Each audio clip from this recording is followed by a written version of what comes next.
Donc de nouveau, je suis avec Vincent Rostin, vous avez bien sûr reconnu. Si, mais je suis Ah pardon. incognito. La question du jour, c'est comment trouver des profils pénuriques ou sortant des standards.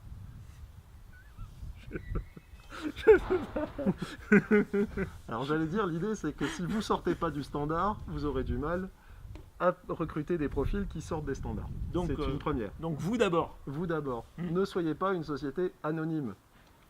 D'où le masque. Ah Tu vois, ok, qui te fait marrer. trop fort. Et puis justement, laissez tomber le masque, soyez qui vous êtes, devenez qui vous êtes, comme disaient certains, d'ailleurs c'était quoi, c'était l'armée ça, Oui. je sais plus, mais c'est un peu ça, c'est-à-dire qu'à un moment donné, à mettre une fausse barbe tout le temps devant vous, vous risquez de recruter non seulement des profils qui vous correspondent pas, mais en plus de ne pas attirer les bons, et surtout pas les profils pénuriques, parce que ce qu'ils veulent avant tout c'est d'être rassurés, et pas qu'on leur serve une entreprise qui n'existe pas. Donc je vais enlever ça parce que déjà, c'est pas facile à entendre, j'imagine, et c'est pas facile à porter non plus. Voilà. Ouais. Donc en fait, ce que tu dis, c'est que finalement, attention au marketing, attention à la com, attention au RH. Ouais. Laissez passer finalement, donnez la parole à vos collaborateurs eux-mêmes qui utilisent leurs mots et si possible les plus iconoclastes et les plus... Bah, les vrais, enfin laissez-leur vraiment la parole, ne leur faites pas tourner le spot de campagne que vous souhaiteriez, de ce que vous souhaiteriez être, parce que c'est vrai que ça pose plein de soucis. Ouais, donc laissez ça aux grosses boîtes de conseils parisiennes. Vous, vraiment, ouais, soyez vous-même. Et donc pour cela, je sais pas, par exemple, je pensais, ça c'est quelque chose que j'avais fait chez moi pendant un moment, j'avais encouragé mes salariés à bloguer. Ouais. Donc soit bloguer sur leur site s'ils en ont un, sur le site de la boîte, parce qu'on s'y est vite mis, en leur disant, voilà, tweetez, partagez même votre compte Twitter sur le compte de la boîte, ou participer à des articles dans les magazines ou sur les blogs des autres. Toujours en vous présentant évidemment comme étant partie de la boîte Inside HR machin. C'est vrai qu'il y a eu un gros souci avec la charte utilisation du web et des médias sociaux, où certains nous ont fait un pavé comme ça juridique, où les gens se font dessus plutôt que de se dire on va essayer de faire quelque chose d'intéressant avec ça. Par contre, il y a des choses marrantes pour faire plus vrai et puis que la somme pour faire plus d'interviews, parce que quand vous avez un témoignage d'une personne dans une entreprise, ça sent un peu le caviardé par la com et le marketing. Honnêtement, ça sent pas le vrai. Mais vous avez des outils que vous utilisez déjà pour le recrutement, comme des interview apps de l'ami Julien.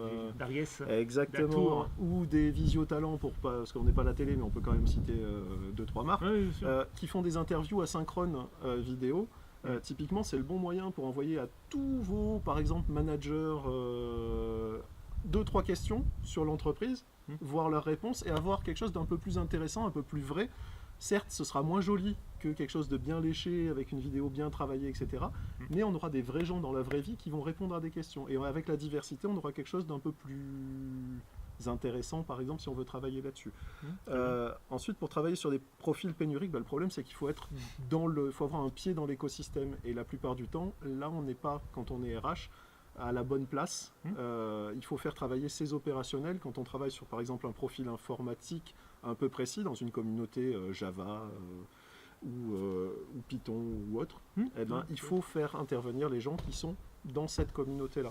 Donc typiquement, vous pouvez travailler sur du brown bag, sur des petites choses comme ça, des petits événements. Brown bag meeting, formation ou conférence de midi à 2, dans lequel les gens viennent avec leur sachet marron dans lequel il y a leur déjeuner. Voilà, mais on ne fait pas semblant, on partage vraiment de l'expertise. Le but n'est pas de recruter. On invite chez soi, on est là pour partager de l'expertise.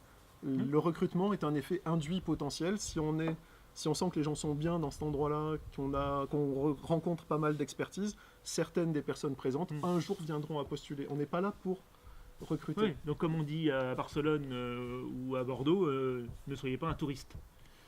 Venez pas en tant que RH dans un événement avec vos gros sabots, alors vous n'y connaissez rien.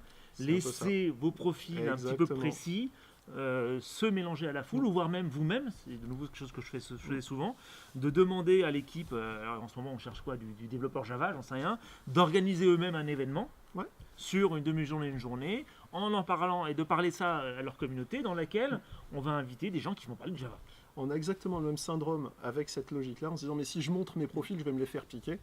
Que ce qu'on a avec la formation, mais si je forme les gens et que les gens s'en vont, et puis tu te poses la question, mais si je les forme pas et s'ils restent, Eh ben, là, on a un peu la même logique, c'est de se dire si je les montre pas, si je suis pas suffisamment bon, s'ils sont pas suffisamment bien pour rester chez moi, de toute façon, ils partiront. Donc, du coup, c'est le bon crash test en fait. Les exposer, c'est de s'obliger à être bon dans la manière de les manager au quotidien et de les garder.